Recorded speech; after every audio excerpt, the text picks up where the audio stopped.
Magandang umaga po sa inyong lahat. Nandito po si Lolo Ben na nagbibigay sa inyo ng kwento araw-araw. At umaga ngayon dito sa Manila at ako ay nagkakape. At magkape tayo. Alam niyo, ang balita natin ngayon ay nanalo po si former President Trump sa presidential election ng Amerika. Siya ngayon ay magiging 47th president ng Amerika. At siya po ay dating former president noon, pero tinalo siya ni Biden noong 2020. Presidente siya noong 2016 hanggang 2020. At kasabay niya si former President Digong Duterte na presidente noon. Sa tingin niyo, ano ang dahilan kung bakit nanalo si former President Trump sa eleksyon? Alam niyo, ito yung mga opinion ko lang kung bakit siya nanalo.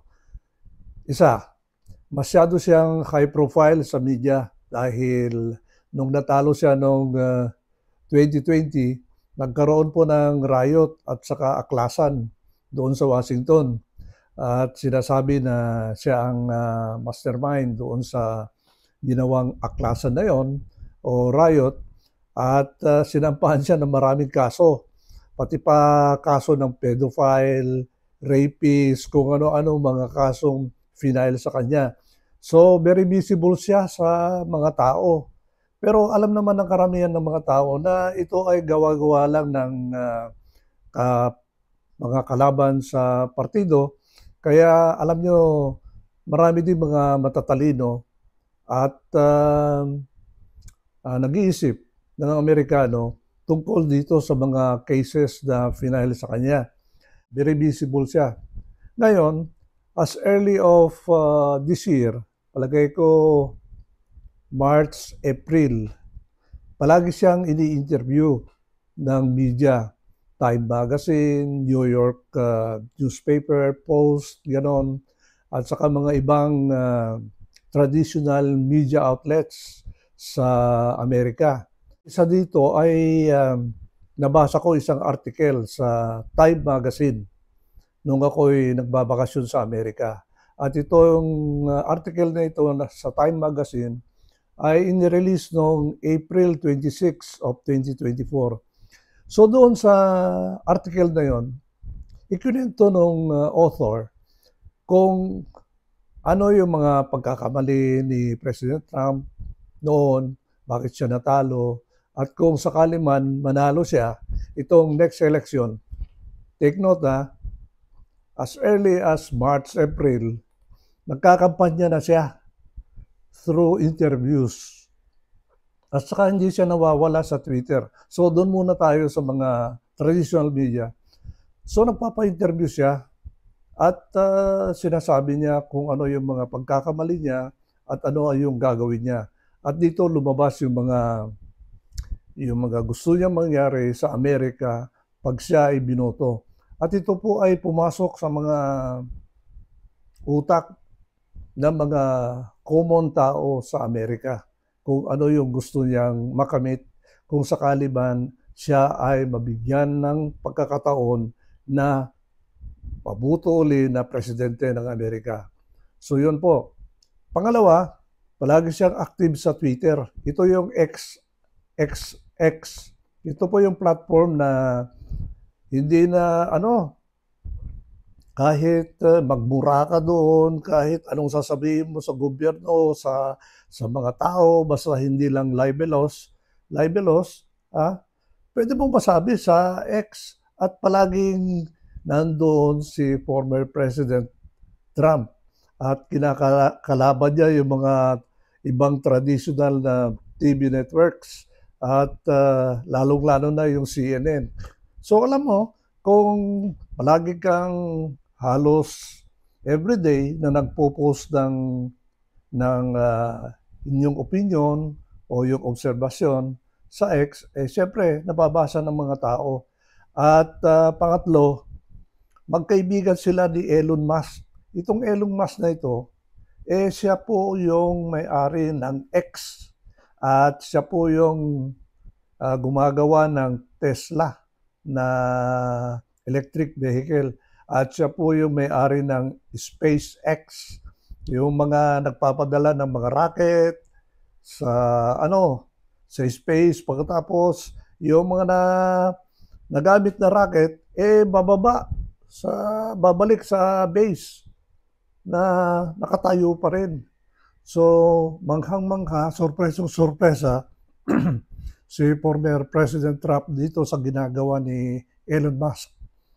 At ito yung mga nakikita kong dahilan kung bakit na-expose ng gusto si former President Trump. At dito ang dahilan kung bakit siya nanalo. Magaling yung campaign team niya. Akalain mo nagpunta pa sa McDonald's para magluto ng French fries. Nag-drive pa siya ng truck kasi alam niya maraming mga truckers sa Amerika, yung mga drivers.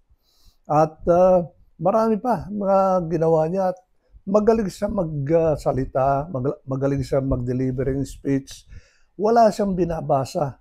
At ito yung mga sinasabi niya ay talagang pupunta talaga sa utak mo at saka sa puso mo. At mga kinakatakutan ng mga tao ay, alam niyo, Kristiyano itong si Katoliko ang tingin ko si kay Trump dahil against siya sa abortion. Pangalawa, aside from the abortion, against siya sa mga pumapasok sa Amerika ng mga illegal. Illegal, ibig sabihin, hindi ka dumadaan sa proseso.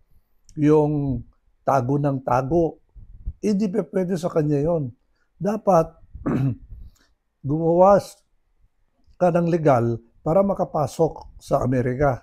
Pwede kang maging estudyante, pwede kang maging professional, may pinag-aralan, at magtrabaho doon. Yun ang mga gusto niya. Hindi yung mga illegals na galing sa South America na walang trabaho, walang pinag-aralan, at karamihan sa kanila ay mga kriminal. Yun ang ayaw na ayaw niya. So ito yung programa niya. Gusto ko niyang magtayo ng wall or fence between Mexico and America para ma-prevent yung mga illegals na papasok sa Amerika. Yun po. Kung professional ka at may skills ka, pupunta sa Amerika para magtrabaho, pwede yun. Hintayin mo na magiging immigrant ka. Pwede yun.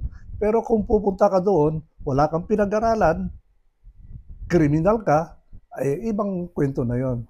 So ito yung mga programa niya. At siyempre, gusto niyang pakialaman lahat yung mga budget ng pera ng gobyerno dahil sabi niya, tatanggalin niya yung corruption. Parang gano'n ang ibig sabihin. At saka, ang gusto niya, yung mga armed forces ng Amerika na nasa ibang mga bansa, gusto niyang tanggalin niya. At kung hindi matanggal, dapat yung bansa na yon na nangangailangan ng proteksyon ng Amerika ay dapat magbayad sa Amerika. At sila po ang totustos sa existence at pag-i-stay ng mga sundalo sa kanilang mga bansa. So, yun po. Nangyayari kasi, yung Amerika pa nagbibigay ng pera doon sa mga bansa na nangangailangan ng protection. Lalong-lalo na sa mga bansa doon sa Europa.